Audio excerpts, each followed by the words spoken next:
Christians have a complicated relationship with money and gospel ministry. On one hand, we know a great deal of Christian ministry relies on money from churchgoers. We know that it is good to be generous and to do good, particularly to those within the household of faith. We are also repeatedly warned about the spiritual dangers of desiring to be wealthy in this world. And on the other hand, we need money for ourselves. Money is part of what God uses to provide for our daily needs. Saving money is prudent, and the Bible does not condemn Christians simply for being or remaining rich. So this is the complication. Money is a legitimate need in life. However, because of this, money can prevent us from being involved in certain types of gospel ministry. Worries about money stop us from giving more to support those who are already in ministry. They make it harder for us to make decisions that might be costly and risky, like leaving our well-paying jobs to train in church ministry. Of course, it is not wrong to acknowledge the cost of ministry to us personally. It might sometimes even be wise to delay or decline some ministry opportunities due to the potential financial impediments. Yet there is also a real danger in letting all our decisions for ministry to be dictated solely or even primarily by money. How should we as Christians think maturely about this issue? Here are 4 godly traits we can pray for, pursue, and practice. Number 1, wisdom. We need to make decisions related to money and ministry wisely. Wisdom helps us to make sensible decisions that factor in complex, competing, and personal priorities. For example, wisdom says it may not be wise to drain your 401k to support missions work without accounting for your future. Wisdom helps us to see alternatives, like spreading out your giving over a lifetime instead. This thoughtful type of decision-making is biblical. For example, the woman in Proverbs who considers a field and buys it, and who perceives that her merchandise is profitable, is praised as being wise and noble, and we are called to pay attention to the hard-working ant who thoughtfully plans her harvest in advance. We should know that wise decisions do not always look like safe decisions. Wisdom is also an exercise of faith. It manifests in actions taken in light of what we know of Jesus, his plans for this world, his claim over our lives, and his imminent return. This is the type of wisdom that Paul prays the Ephesians will have. So, being wise may often look like taking bold steps and calculated risks for the sake of the gospel. I have seen married friends drop to a single income in order for one to train for gospel ministry. This was a decision that was born out of gospel conviction, made possible through careful management of money and lifestyle. In other words, it was a decision made wisely.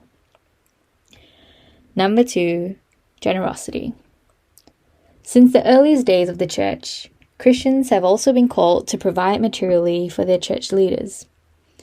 This model of financial partnership has enabled countless missionaries, pastors, and clergy to commit themselves to the Lord's work without also needing to be preoccupied with their own financial stability. Giving generously is good for 3 reasons. Firstly, it meets the real needs of others and shows them the grace of God. Secondly, it trains us not to be greedy or to be trapped into loving money, which Paul describes as the root of all evil. Thirdly, it trains us to recognize the sovereignty and provision of God. What do we have that we do not first receive from Him? What do we mean when we say my money? Giving trains us to remember that although our money is often earned by our hard work and toil, everything, including our ability to work, the opportunities to do so, and the blessings of being paid for our work, was actually given to us by God in the first place.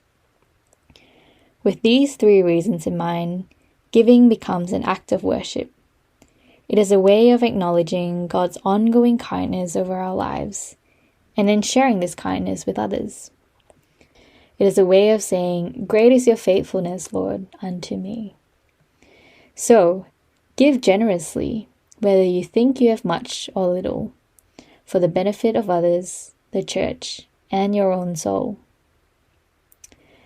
Even so, sometimes this gets a little complex. Is it better to save up for a home deposit or say yes to supporting a missionary financially? I'm not sure. These are heart decisions that you should make, wisely as defined above. Personally, a rule of thumb that works for my husband Leonard and I is to spend less on ourselves than on missions and ministry. Of course, this isn't prescriptive, nor is it possible for everyone, but for us, it's a good indicator of whether our spending priorities are reflective of Paul's command to be generous. Number 3, contentment. Although all Christians are called to be content in all circumstances, those of us in first world countries have fewer excuses, because by most of the world's standards, we do have enough. Furthermore, the Bible standards for what we need in order to be content is not very high. 1 Timothy chapter 6 verses 7 to 8 says, "For we brought nothing into the world, and we cannot take anything out of the world. But if we have food and clothing, with these we will be content." People think that we become content when our possessions meet our desires. But as Jeremiah Burroughs observes, the Christian has another way to contentment. He can bring his desires down to his possessions. If we develop Christian contentment, where we are satisfied with whatever God has given us currently, we can put ourselves in a position where we can make financial decisions that wouldn't otherwise be possible. Suddenly, we can see ourselves putting aside more money towards supporting missionaries, going to Bible college, or dropping to part-time work to take up more lay ministry. If we do not practice contentment, we simply cannot make bold decisions for the gospel. If we always feel like we need to upgrade, travel, or get bigger, better, newer stuff, we will always be hamstrung by our lifestyle choices at the cost of gospel priorities. Number 4, humility. We need to pray for God to give us humility. Society is often fixated on accumulating wealth, but we don't have to read far into the Gospels to run into some very stern warnings against greed and love for money.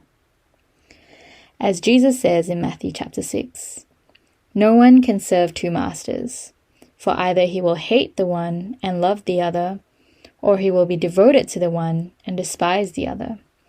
You cannot serve God and money." It's God or money. There really are no two ways about it. Following Jesus' lead on this, and not our own, often requires humility. We need humility to ask God to discern our motivations, and humility in repenting when we have not lived the way He has called us to live. Humility keeps us from forgetting the truth, hardening our hearts against it, or being deceived by it. We need humility to keep viewing God, our lives, and money rightly. Money is a great gift from God. He lovingly provides it to us in order to meet our daily needs. We need to see it as God does, as a means to be generous and serve the gospel. On the flip side, we also need to heed God's warning about money, recognizing its power to dictate our loyalties and be the driving force of our decision-making, both in life in general and in ministry. May God, who is both generous and wise, help us to view our lives and our money rightly, using both as servants for His work in His world.